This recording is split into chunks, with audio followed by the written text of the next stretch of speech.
پاکستان کے ثقافتی رنگوں اور یورپی اور امریکی انداز زیبائش کے امتزاج سے تیار کردہ یہ ملبوسات گفٹ یونیورسٹی گوجرانوالہ کے شعبہ فیشن ڈیزائننگ کے طلباء کے تیار کردہ ہیں۔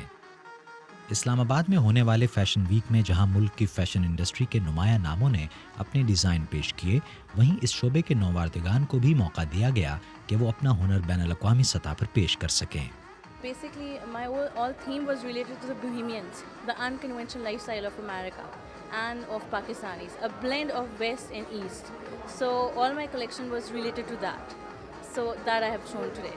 میرا تھیم تھا پاک گریفٹی جو سندھی کلچر سے تھوڑی سی ریلیونٹ تھی، اور ایک گریفٹی تھیم تھی جس کے اندر میں نے امیریکن رائٹنگس ڈالی ہوئی تھیں، جس کے اور سندھی سے تھوڑا سا اس کے کلرز اور ان چیزیں میچ کی ہوئی تھیں۔ مائی تھیم واز ماڈرنٹی ایتھنک، جس میں ایسٹرن اور ویسٹرن کارٹس کا مکسچر تھا۔ خاص طور پہ میں نے ایمفسس کیا تھا ہمارے جو مغل ایرا کے جتنے بھی کارٹس ہیں یا آرکیٹیکچر سے لیے ہوئے موٹیوز ہیں، ان کو ایک اچھے امبیلنس طریقے سے different cut lines using western cut lines and with eastern colours I use that.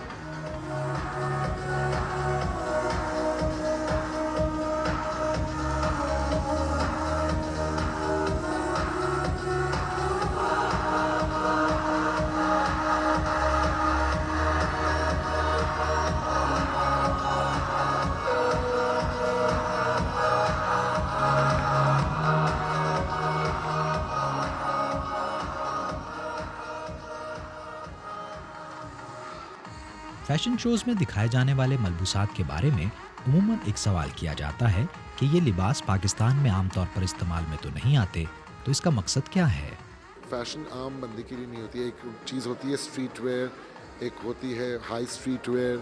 Basically وہ جب میں کہہ رہا ہوں شلوار قمیض ایز اے برائڈل مارکیٹ، جو سارے فیشن شوز ہوتے ہیں اس میں ان قسم کی شو کیسز ہوتی ہیں جو اور بھی ایلیٹسٹ، وہ بھی 1% پاپولیشن ان لباس کو افورڈ کر سکتی ہیں، تو ان کو اتنا ان کو اور گلیمرائزنگ کی ضرورت نہیں ہے۔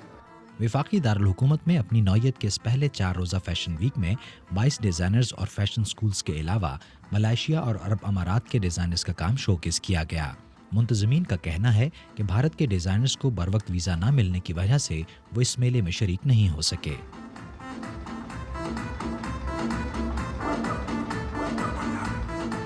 ناصر محمود، اردو VOA، اسلام آباد۔